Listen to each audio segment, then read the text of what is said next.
අද වන විට කොළඹ මහානාම විද්‍යාලයේ ඉගෙන ගන්න ළමයි 3 දෙනෙක් එම විදුහලේ ස්ථානභාර ප්‍රධාන ආරක්ෂක නිලධාරියා විසින් ඔක්තෝබර් 4 වෙනි සෙනසුරාදා බරපතල ලෙස ලිංගිකව අපයෝජනයට ලක් කරලා තිබෙනවා.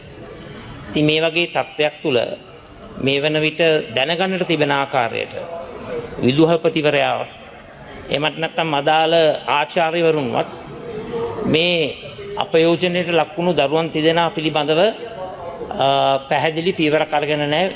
දන්න විදිහට වෛද්‍යවරුන් වෙත යොමු කරලත් නැහැ. විශේෂයෙන්ම මේ ආරක්ෂක ආයතනය පිළිබඳව ඒ වගේම මේ අපයෝජනයේ ක්‍රියාත්මක කරපු පාපතරයා පිළිබඳව පියවරක් ගන්නට කටයුතු කළේ නැහැ. ගුරුවරින් දෙපළක් පමණ විදුහල්පතිවරයාගේ අවධානය මේ ගැන යොමු කරන්නට හදපු වෙලාවේ විශේෂයෙන්ම විදුහල්පතිවරයා තර්ජනය කරලා තිබෙනවා කියන එක වාර්තා වෙනවා.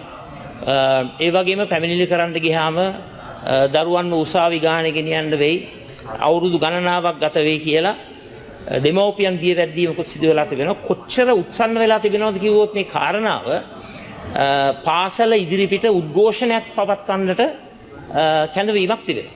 මම මේ කාරණාව ඔබතුමාගේ අවධානයට යොමු කරන්නේ විශේෂයෙන්ම මේ කාරණාව පිළිබඳව විධිමත් පරීක්ෂණයක් පවත්වලා ඒ අපයෝජනයට ලක්ුණයි කියන ඒ දරුවන් 3 දෙනා පිළිබඳව ඒ අයට නිසි ආරක්ෂාව, රැකවරණය, ඒ ශක්තිය ලබා දීම සඳහා, ඒ උපදේශනය ලබා දීම සඳහා විශේෂයෙන්ම මම දන්නවා ළමා ආරක්ෂණ අධිකාරිය ඔබතුමා යටතේ නෙවෙයි ඉන්නේ.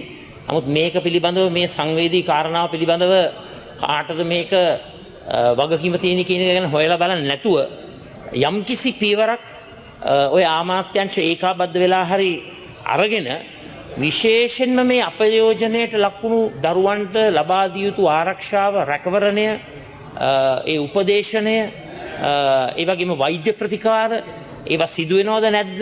ඒ වගේම මේ ක්‍රියාවට මුල් වුණු පාපතරයාට විරුද්ධව නීතිමය ක්‍රියාමාර්ග ගන්නවද? එසේ නොකරන්නට යම් යම් අය බලපෑම් කරනවද? මෙන්න මේ කරුණු කාරණා පිළිබඳව අමතුමා මම මේක ශනිකව මහන් ප්‍රශ්නයක් නිසා මේ ඔබතුමාට මේ මොහොතේම උත්තර දෙන්න බැරි වුණත් මොකද මම අසාධාරණ වෙන්නේ නැහැ. කරුණු හොයලා බලලා මේ පාර්ලිමේන්තුවට මේක ගැන ප්‍රකාශයක් කරන්න. මොකද මේක ඉතාමත්ම සංවේදී කාරණාවක්. ඒ වගේම බරපතල කාරණාවක්.